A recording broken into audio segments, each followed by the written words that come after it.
ইসরায়েলের জেরুজালেমের পাশে শুরু হওয়া ভয়ঙ্কর দাবানল এখন শহরের দিকেই ছড়িয়ে পড়ছে।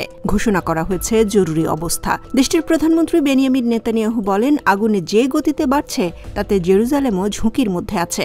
এই কথাতেই সন্দেহ দানা বাঁধছে। অনেকেই প্রশ্ন তুলছেন, এর আড়ালে জেরুজালেম নিয়ে কি কোনো ষড়যন্ত্র করছেন নেতানিয়াহু? বুধবার দাবানল এত ভয়াবহ আকার নেয় যে জেরুজালেমের সঙ্গে তেল আবিবের মূল সড়ক বন্ধ করে দেয়া হয়। আগুন দ্রুত ছড়িয়ে পড়ে পাহাড়ি বনাঞ্চলে। ঘন কালো ধোঁয়ায় ছেয়ে যায় বেশ কয়েকটি এলাকার আকাশ। বাধ্য হয়ে গাড়ি ফেলে পালিয়ে যেতে হয়েছে অনেককে। এমন পরিস্থিতিতে সেনাবাহিনী, পুলিশ এবং ফায়ার সার্ভিস একসঙ্গে আগুন নিয়ন্ত্রণে কাজ করছে। ইসরায়েলের জরুরি স্বাস্থ্যসেবা সংস্থা মাগেন ডেভিড আদম জানিয়েছে, এখন পর্যন্ত 23 জন আহত হয়েছেন, যাদের মধ্যে 13 জন হাসপাতালে ভর্তি আছেন। আহতদের মধ্যে 2 গর্ভবতী নারী এবং 2 নবজাতকও রয়েছে। একজন স্থানীয় বাসিন্দা ক্ষোভ প্রকাশ করে বলেন, আমরা জানতাম এমন আবহাওয়ায় আগুন লাগতে পারে, তবুও পানি ফেলার বড় বিমান বা পর্যাপ্ত প্রস্তুতি দেখা যায়নি।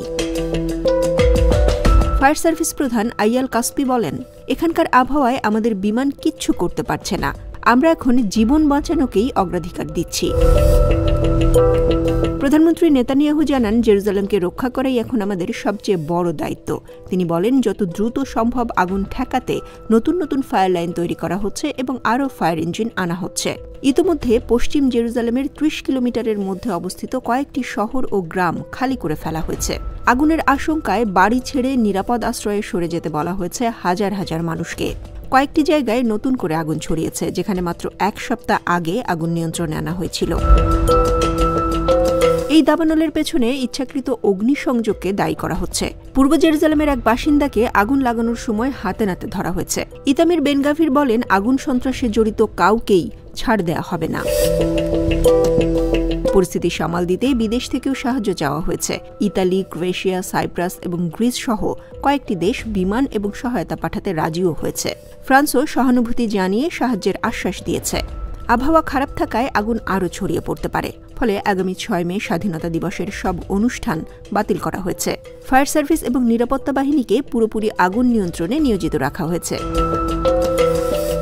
এই দাবানলকে গত 10 বছরে ইসরায়েলের সবচেয়ে বড় অগ্নিকাণ্ড বলা হচ্ছে।